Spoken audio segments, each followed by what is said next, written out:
అందరికీ నమస్కారం. నేను మీ గోపాల్ అయ్యంగార్. 21వ తారీఖు జనవరి నుంచి 27వ తారీఖు జనవరి వరకు మేషరాశి నుంచి మీనరాశి వరకు వారఫలం ఎలా ఉందో తెలుసుకుందాం.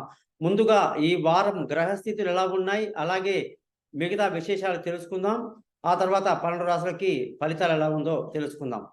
ఈ వారం గాని గ్రహస్థితులు చూసుకుంటే గురువు మేషరాశిలో, చంద్రుడు వృషభం, మిథునం, కర్కాటక రాశిలో ప్రయాణిస్తున్నాడు. కేతు కన్యా రాశిలో, బుధ, శుక్ర, కుజ గ్రహాలు ధనుసు రాశిలో, శని కుంభరాశిలో శని యొక్క సంచారం ఉంది. సూర్యుడు మకర రాశిలోకి వచ్చేసాడు.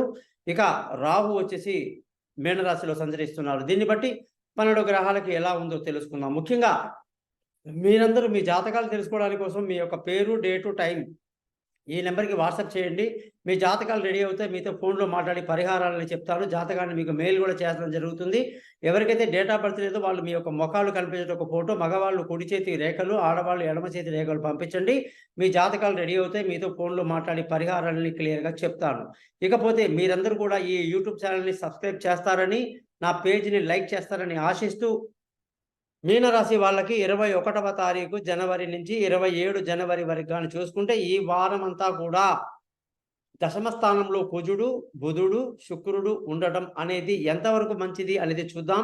ధనస్థానానికి చాలా మంచిది, కుటుంబంలో సంతోషానికి మంచిది, పిల్లల చదువుకి మంచిది ఈ స్థితి. అలాగే మానసిక ధైర్యాన్ని బాగా కలిగి ఉండి సంతోషంగా, ఆనందంగా ఈ వారం అంతా మీనరాశి వాళ్ళు గడుపుతారని చెప్పొచ్చు.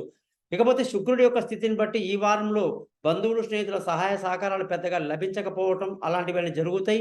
అలాగే విలువైన వస్తువులు, భూములు, వాహనాలు కొనడానికి ఎంతో అనుకూలమైన వాతావరణం ఉంది. తల్లి ఆరోగ్యం బాగుంటుందని కూడా మనం చెప్పొచ్చు. పిల్లల చదువు బాగుంటుంది, విదేశీయానాలు బాగుంటాయి, దూర ప్రయాణాలు కలిసొస్తాయి, తెలివైన నిర్ణయాలు తీసుకుంటారని కూడా చెప్పొచ్చు. ఆరోగ్యపరమైన విషయాల్లో మీరు జాగ్రత్తలు తీసుకుంటూ ఉండాలి. మీనరాశి వాళ్ళకి ఇబ్బందులు కలిగే అవకాశాలు లేకపోలేదు. ఎందుకంటే సూర్యుడు మకర రాశిలోకి వచ్చాడు కాబట్టి. ఇకపోతే సప్తమాధిపతి బుధుడు దశమంలో ఉంటే భార్యాభర్తల మధ్య చక్కటి సయోధ్య కలిగి ఎంతో సంతోషంగా, ఆనందంగా గడుపుతారని కూడా మనం చెప్పొచ్చు. ఇకపోతే పార్ట్నర్‌షిప్ బాగా కలిసొస్తుంది. పెళ్లి కాని వాళ్ళకు పెళ్లి కుదురుతుంది. అదృష్టం గాని చూసుకుంటే ఈ వారం బ్రహ్మాండంగా ఉంది. తండ్రి సహకారంతో అన్ని పనులు పూర్తి చేస్తారని చెప్పొచ్చు. ముఖ్యంగా ఈ వారం ఉద్యోగస్తులందరికీ కూడా చాలా మంచి సమయం. ప్రమోషన్‌లు, ఇంక్రిమెంట్‌లు, పై అధికారుల ప్రశంసలు, కొత్త ఉద్యోగంలో అవకాశాలని బ్రహ్మాండంగా వస్తాయని కూడా చెప్పొచ్చు. ఇకపోతే ఆహ్, వ్యాపారస్తులందరికీ కూడా ఈ వారంలో వ్యాపారంలో కాస్త ఒడిదుడుకులు ఉంటాయి కాబట్టి ప్రతి విషయంలో జాగ్రత్తలు తీసుకోవాలి.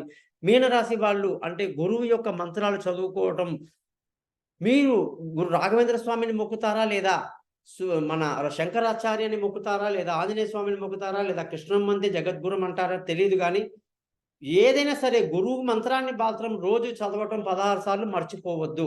ఈ విధంగా